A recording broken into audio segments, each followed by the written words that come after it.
Hold on to your butt. Come on, sucker. Let's get it on. Oh, you want to fight? You want to fight? I do not entertain hypotheticals. The world as it is vexing enough. You don't know anybody named Iris? I don't know nobody named Iris. Can I have a piece of toast? I don't give a damn what you think you are entitled to. We are changing the course of history as we see it. That is what Wesley demands. How could you do this to me? Really, I want to know. Why did you do that? What you feel only matters to you. Step back for 1 minute and look at the big picture. And that's all. No, not for the real fire. We offer you a bond, a family that very few can understand. Help me. Help you. And don't do drugs. Or Whatever Movies with Wesley and Iris. What up, and welcome to Or Whatever Movies. I am your co-host, Iris, and I am here with the murderer of love himself, my older brother, Wesley. Today we're talking a movie from 2007, Dan in Real Life.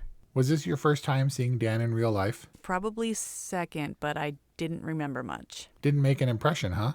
Honestly, when you suggested that we review Dan in Real Life, I thought you were talking about the other Steve Carell Family Beach movie where he gets all aggro. Which was what? And attempts to kill himself. Oh, Little Miss Sunshine. Spoiler, Jesus. Whenever you see the key art for Dan in Real Life, do you want to eat pancakes? Not necessarily. Mitch Hedberg said it best. He said, all exciting to eat at first, but then at the end, you're freaking sick of them. That's kind of feel about Snickerdoodles. Like, people freak out about Snickerdoodles. Oh my God, Snickerdoodles are the best cookies ever. But they really don't have a good aftertaste. The Snickerdoodles are the closest I can come to my favorite types of cookies, which are the slightly more bland, like the sugar cookies, or grandma's, like those butter cookies. Those are the bomb. The Dutch ones that come in the circular tin. Anyway, I was never like a big The Office fan. I didn't really get into The 40-Year-Old Virgin, but some of his dramatic turns are some of my favorite performances. I love him in The Big Short. I love him in Foxcatcher, although weird. Philanthropist and philanderer. Man, which I called Ratcatcher for years. Foxcatcher? Yeah. I had a boss, Howie, shout out to Howie, he's not listening, who met Steve Carell's character in Foxcatcher, John DuPont, because Howie was a wrestler at the time, maybe out of high school or in the college level, and he shook his hand and welcomed him because they were on his property, right? It was like a wrestling camp, and said, make yourself at home. I hope you have a good time here, a pleasant stay for the camp or whatever. And then he leaned in and said, they're watching you in the trees. No, he didn't. Yeah, that's Howie's story, and he's sticking to it. Whoa. Anyway, super creep. Steve Carell definitely has range, but his breakthrough, I guess, arguably to mainstream star was Bruce Almighty, where he did definitely the comic thing. And he's maybe the only person that could stand up to the likes of Jim Carrey in that movie. Yeah, Bruce Almighty, Tom Shadyack's Death Knell. Well, no, Downfall. Evan Almighty. The massive follow-up with Steve Carell in the lead role. That's what I'm talking about. Right, that cost hundreds of millions of dollars. But his cameo in Bruce Almighty, it really ignited his career. But anyway. Oh, interesting. And then, yeah, Evan Almighty, I was a marketing coordinator on, and that proved to be the end of Tom Shadyack. Although I would say, probably personally, he would say there were other things that took him from movie making. Yeah, he's around still. Kind of. I mean, he's kind of off the grid. Well, literally. Last I heard, he was living in a trailer, like on a cliff in Malibu. Yeah, and like riding bikes, or he had a bike business. But funny you mentioned Evan Almighty, because I thought about that in this performance. Steve Carell he's got a lot of range because he plays super creepy in Foxcatcher. He plays angry but very sympathetic and lovable in The Big Short. And in this role, he's kind of sad. And he can never find his place. He's in this horrible pickle with this love triangle. But in the Evan Almighty character, he's like angry all the time, and it's not funny. Like, I think he's great when he's angry, but not when it's supposed to be funny. It was bigger than it was funny. I think it was meant to be like this strange epic comedy movie. And they didn't really give him a chance to shine. They buried him in the wig and the beard and were like, be Moses. And he was like, what? But yeah, I say, Steve Carell, successor to Robin Williams, rest in peace.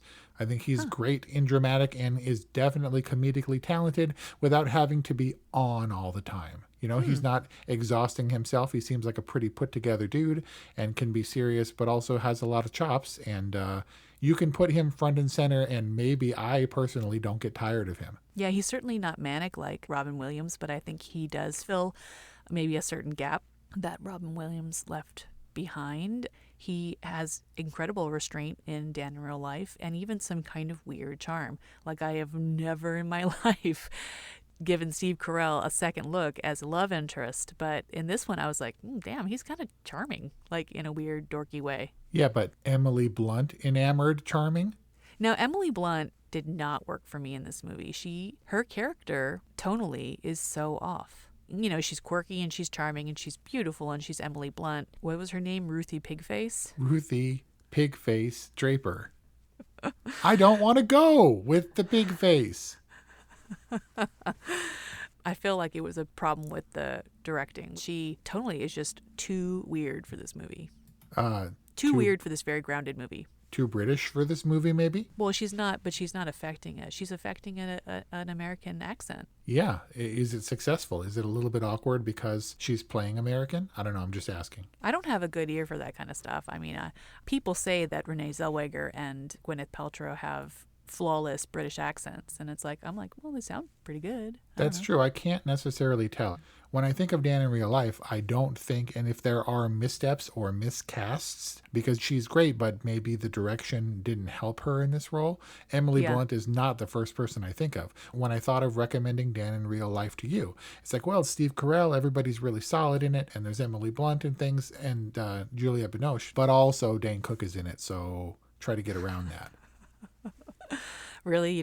He's not your thing? He's not your... Well, it's like if you split Robin Williams into brothers, and Steve Carell was the serious bearded Robin Williams, and Dane Cook was the manic one. I guess he's pretty manic in stand-up, and he's like the Nickelback of comedy or whatever. Some people love Nickelback, and some people love Dane Cook.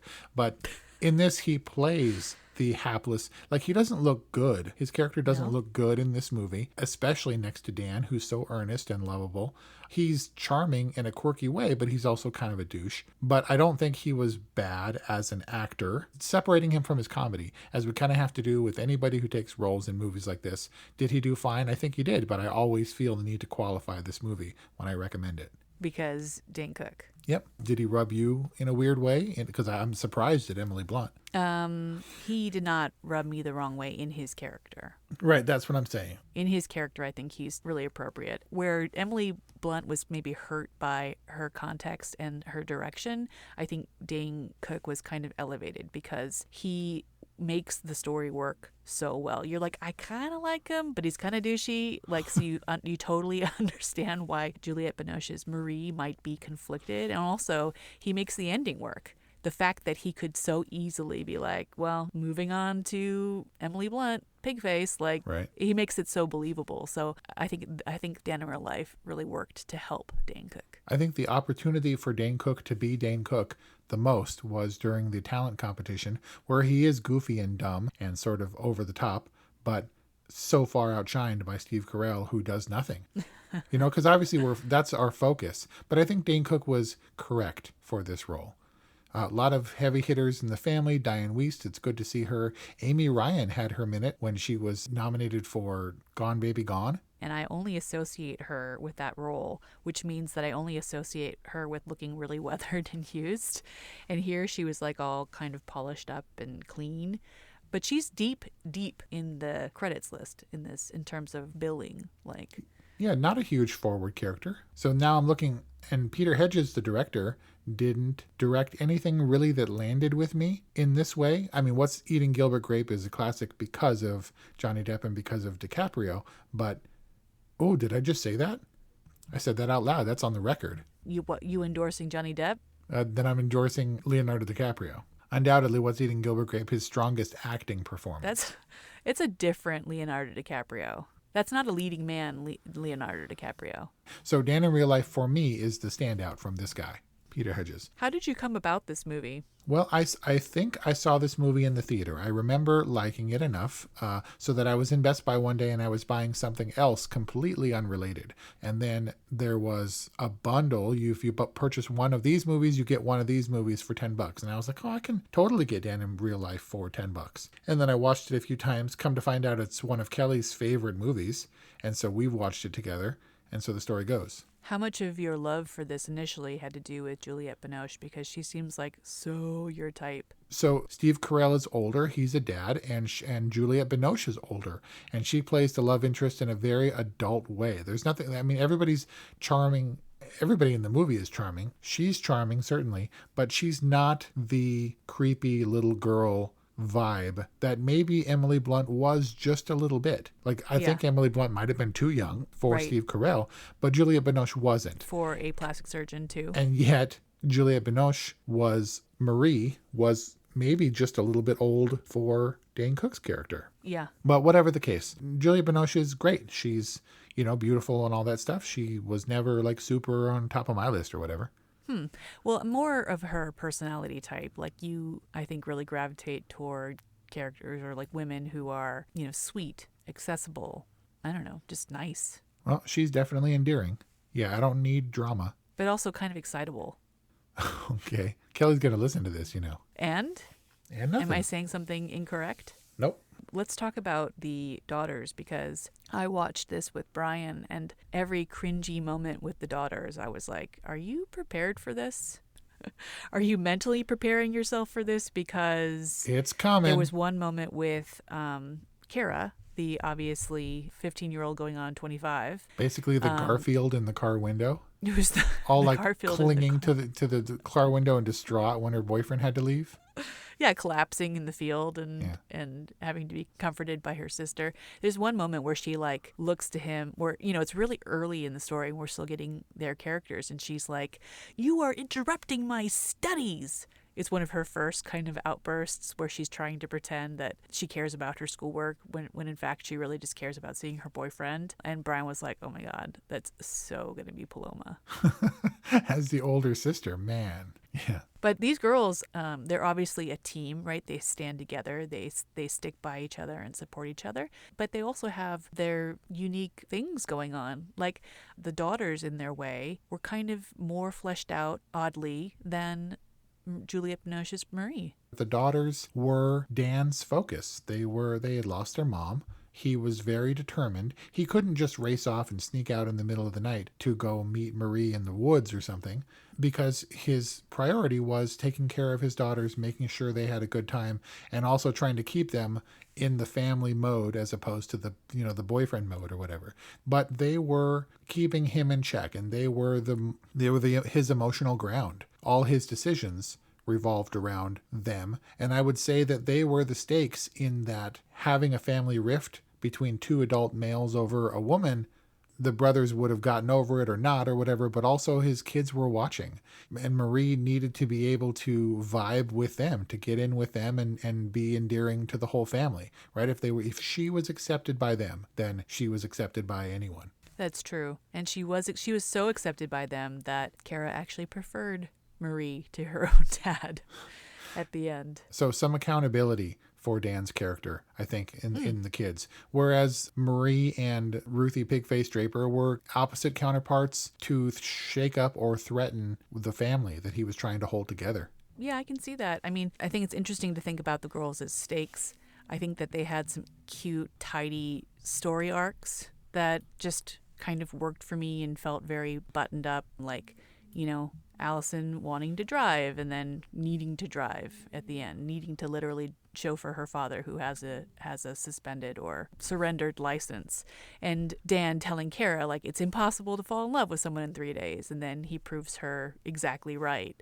Like, these girls' stories are pretty tidily crafted. Lily, like, she asserts very early on that she's capable of making stuff up. Yeah, and she produced the drawing for him that he, keeping him accountable would have been him paying attention to them appropriately at that time when he was all conflicted about his brother and a woman, so that he didn't even look at the drawing, kept on turning her away. Right, which was so sad. Oh, when she was like, okay, daddy, and like he keeps on brushing her off. Aww. Yeah, he's a little bit distracted. What are you going to do? Women do that to dudes. Speaking of the suspended license and the ticket stuff, that could be a convention of typical comedies, romantic comedies, right? That recurring gag.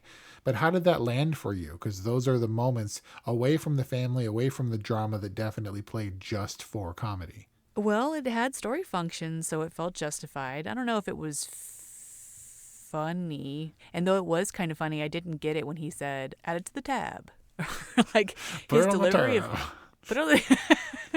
It's funny, but like, why was did the officer literally not hear him, or was he like offended? I was wondering if he was going to be like, are you sassing me? Like, I'm going to throw you in the slammer or something? Like, what was that moment for, other than just pure comedy? There are only a few moments that stick out that are obviously like that, to be played for comedy, and that's one of them. The other is the scene at the restaurant with Ruthie Pigface Draper and Marie and Mitch, when Steve Carell starts dancing. And that's... Oh my God. This is Ben Stiller level awkwardness and comedy, right? Where it's funny because it's so cringe-worthy. So cringy. The movie falls into that quite a few times, especially with the family stuff, like the washing machine scene and the stuff about clearing the pipes and the family coming in and asking what's going on. Oh my God, the shower scene. But this is one of Kelly's favorite movies, specifically because that family is so tightly knit and they do their aerobics on the yard and junk. Is this like the origin of her obsession with families and cabins? In a way. Yeah, she very much wants this big family type of vibe where everyone is included and does group activities and stuff. So Brian and I talked about this and I was like, oh my God, Wesley thinks that we're a cult? This is the cultiest, white familyest movie ever. Yeah, but they don't all dress the same. That was weird. Oh, because family aerobics is not weird? I'm not saying that family aerobics... Men versus women crossword puzzle competition, not weird? I don't get it. You and I were raised in a Japanese household, and we didn't have this element. We have family around us for sure, because mom is Mexican, and what are you going to do?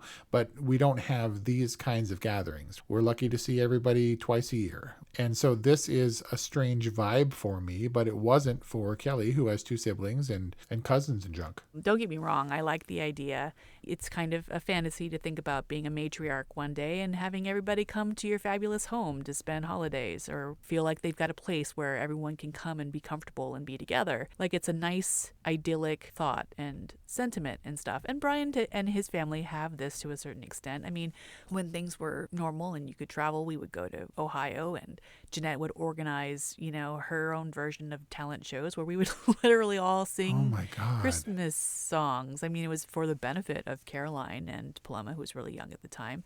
But I was like, oh yeah, sure. I don't really know Deck the Halls, but I'll wing it. I mean, you've put on talent shows yourself.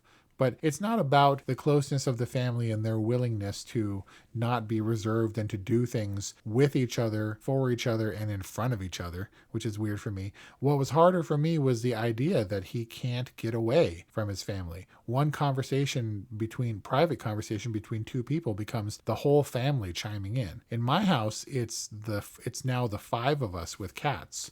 And we're trying to get these 2 cats reconciled, and so that they can hang out with each other without killing each other, so that we can all leave the house at the same time and we won't come back to one of them dead. But we can't keep the doors closed because the cats need to come in and out of our room or they'll yowl in the hallway. And whenever Rebecca wants one of the cats, she'll just boot the door open and come into the bedroom. And it's like, wait, that was never a thing before, because we could always lock it or have the door latched. But there's this weird all-inclusive vibe. I'm in the Dan in Real Life house, and you can't ever shut the door right now. And that's just kind of always been our thing, the way we were raised. So Dan in Real Life stands in that way as like a fantasy curiosity kind of movie of what some families are like. Yeah, the best illustration of this is when Nana and Poppy try and sidebar with Dan, and they're like, you're, what does she say? Like, you're a real problem, or like, we're really worried about you.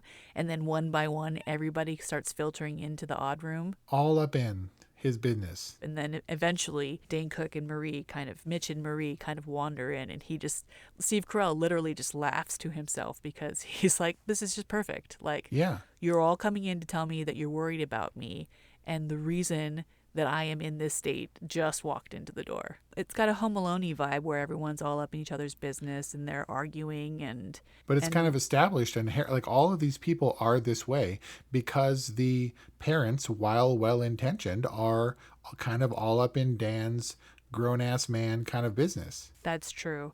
And Mitch, the moment that he gets dumped, he's like, Mom. Oh, no. And he like comes running to mommy and to the family and to be consoled. Whereas maybe, Dan, as a father of 3, kind of learned to kind of more self-regulate and isn't quite so used to Poppy and Nana's interventions. Dad sent me that Love Is cartoon that Mom continually clips out of the newspaper. I think it's the only reason they still have a physical newspaper delivered. But he wrote the stuff about new pants, and it was supposed to be about the first time I met Kelly. And I had forgotten that I told him that. So apparently I went to Mom all excited. Mom was having some kind of health issue. Diverticulitis. But I told her, I guess to cheer her up that I had a date with this hot blonde or whatever, and they latched onto that. In Mom and Dad's own ways, they are interested in our business, but Mom at least tries really hard not to get into our business. Your lives are your lives, Still, but you're we're comfy. I'm comfy. I don't know what you're gonna say, but I'm all comfy with our family vibe and how it goes. I don't need to mess with it more. What does that mean? I'm just saying that we grew up a certain way. It is not the Dan in real life way. And that's a little bit of a relief for me because I don't know how we would change our existing situation. You are a little bit more of a mama's boy, and you love to update them and let them know when you arrive at and return from places for some reason. And that Love Is Pants thing was so bizarre to me. I was like, why did Dad write new pants and then draw an arrow toward the boy's pants in the Love Is drawing? And I was like, I didn't know that you had new pants when you first met Kelly. Why did he write blonde instead of Kelly? She's obviously blonde in the cartoon. Because that's how you referred to her. But apparently you didn't tell everybody about the new shirt and the new jacket or whatever. Oh man, I was so stressed out that day because it was the next day. She was like, put up or shut up, show up or I'm done. I don't need a frickin' pen pal. And then I had to show up and meet her in person after having met on Tinder. But it was, all right, maybe our meeting was kind of Dan in real life because I showed up at the spot all early and found a hidden spot where I could watch the proposed meeting place. And I was hiding behind an information gazebo at the Irvine Spectrum and waiting to see if she would show up. So I wouldn't be the dude with the flower on the table waiting for a blind date that never showed outside the Melt or Chipotle or whatever. Wait, so you spied on her when she showed up? Yeah, that's does that surprise you at all? No, but I have to point out that it's not normal. No, but it's kind of Dan in real lifey. It is. I mean, then you already wowed her with your literary prowess, and I'm sure you recommended many a book prior to your meet cute. No, she actually recommended several to me. Their meet cute that had some substance to it. Even the montage of their conversation, which they suggested was hours long. Had some substance to it. I feel like usually that is really glossed over, but I thought that Peter Hedges did a good job in this film of establishing that there was a real connection and establishing how their connection even evolved and developed over the course of kind of having to hide it and suppress it in the company of the family. Yeah, it felt natural, albeit a little bit idealistic in the way that meet cutes and rom-coms tend to be. It was the old school organic way to meet a person. How fortunate that he would be in some eastern resort town, stumble into a bookstore and meet the woman of his dreams. And she was a little, for someone who was seeing someone, did you kind of question, her motives? Well, a lot of her motives, you consider both of them were in the wrong. They couldn't help what was happening, but Mitch, for all his faults, didn't deserve what happened to him. His shock and him punching Dan in the face in the bowling alley, spoiler, was justified. But I think that I kind of attributed a lot of her actions to being not American, not of this type of family, and her working her way in and charming them. She wasn't trying to step out on Mitch. It just sort of happened that way. But also, maybe dudes are transparent and maybe don't give your number to a bookstore dude. And maybe if you're Dan, don't ask for bookstore lady's number when she says she's involved. They did connect on a bookish non-relationshipy level. And maybe something could have happened or whatever down the line. It's not like she had been dating Mitch forever. This is the first time she was meeting anybody. I think the only motivation that I would question was her motivation for going to the bookstore to begin with. Like, it was kind of unclear. Was she looking for a book that she could bury herself in and avoid the awkwardness of meeting a family, which supposedly she was not aware she was going to be meeting? Yeah, she was kind of ambushed. I like to think that she had like a pooping problem and was looking for a book that could help her out. And then there he was, Dan, with Everybody Poops. Meeting all her needs. But it all worked. It all worked, and it came together in a movie that I don't think was a comedy. I think it was a sad man drama with a lot of comedic elements because it had a naturally comedic, funny lead. 100% a comedy because it ends in a wedding.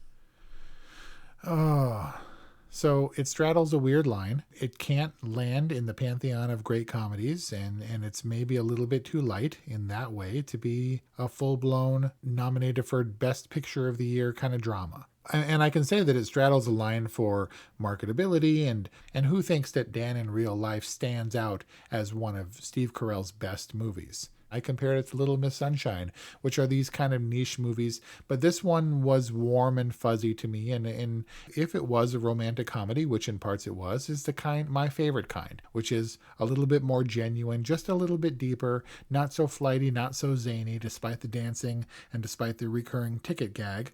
Just sweeter, and the idea of being involved with his brother and all being trapped in this house was pretty convenient, but it didn't play wacky most of the time, and I like that. Would you say that this is a little bit of a movie of a bygone era? I would more say that it exists in a middle space that doesn't get a lot of traction. I mean, this movie has its fans, but it's hard to put in a Netflix category. Well, good thing Netflix has like about a gazillion categories at this point. Yeah, and the cover art is kind of dumb. But I think this is the sweet spot where he comes across as earnest and not wacky and not dumb. He's smart. He's just a little bit hapless because he's been blindsided by the death of his wife. Yeah, and the fact that the first woman he meets that he's interested in happens to be his brother's girlfriend. Yeah, and you can tell that if he didn't have these troubles weighing him down, he would be the sort of effervescent person that Ruthie Pigface Draper thinks he is. Maybe. I mean, what are we saying here? Dan in Real Life, well cast, fairly tidy, buttoned up story, well directed, maybe with the exception of Emily Blunt, and a very charming and sympathetic lead in Steve Carell. I mean, that kind of sounds like a good to me. It does. It doesn't fall victim to some of the trappings that romantic comedies have, or that dramas have, where everyone has to be miserable all the time. People have their own orbits, and they conflict in a family in a way that's not hateful or lashing out or dramatic necessarily. It felt real in Dan's real life in that way to me. Everybody is a big personality in this family, but it came together because they're stuck together because they're family. Dan is certainly stuck with his girls, if you could say that about kids, and making the best of it and making the best of this kind of collision with his family in this very kind of awkward, sad time in his life. Could be worse. I mean, it's worth a punch to get the girl of his dreams. It certainly didn't take Mitch long to move on from that. Might have been a little bit awkward at the wedding, but they were there. They were dancing, so happy ending. And losing a spouse, I imagine, has to be life devastating, especially for the kids and their moms, who seem to be much better recovered than Dan was. But everybody moves on, and it was probably the best outcome. I mean, super fantastical. I mean, he gets the girl, he gets the job, right? He gets syndicated, and his girls are happy. They love her, if not prefer her to him. And I mean, basically, in Dan's real life, he wins. And maybe that's just kind of the escapist kind of rom-com that we also want. And there's no better indicator that things turned out all right because everyone showed up at the wedding. I guess it's a pretty good litmus test for family relations. Yep. So? Dan in Real Life gets it totally from me. It's a movie that I go back to, every now and then. Bum. And And I just don't, there are no glaring issues with me that would knock it down. And I think that the drawbacks to it, which could have been potentially Dane Cook, you seem to think that Emily Blunt didn't quite hit all the right notes, but there's nothing in it that didn't make it a very solid movie of this type, and a movie that is better than just all right. I really like Dan in Real Life, and I'm not saying that just because Kelly would definitely say that, but this is one of the totally movies in the same vein as maybe Peanut Butter Falcon and movies like that that really struck a chord with the right balance of not being cheesy comedy and not being overly dramatic schmaltzy. Wow. There you got it. Wes's highest rating, a totally for Dan in Real Life, a good from Iris. I wouldn't necessarily classify this as a holiday movie, but I do hope you enjoy it at the tail end of our 2020-2021 holidays.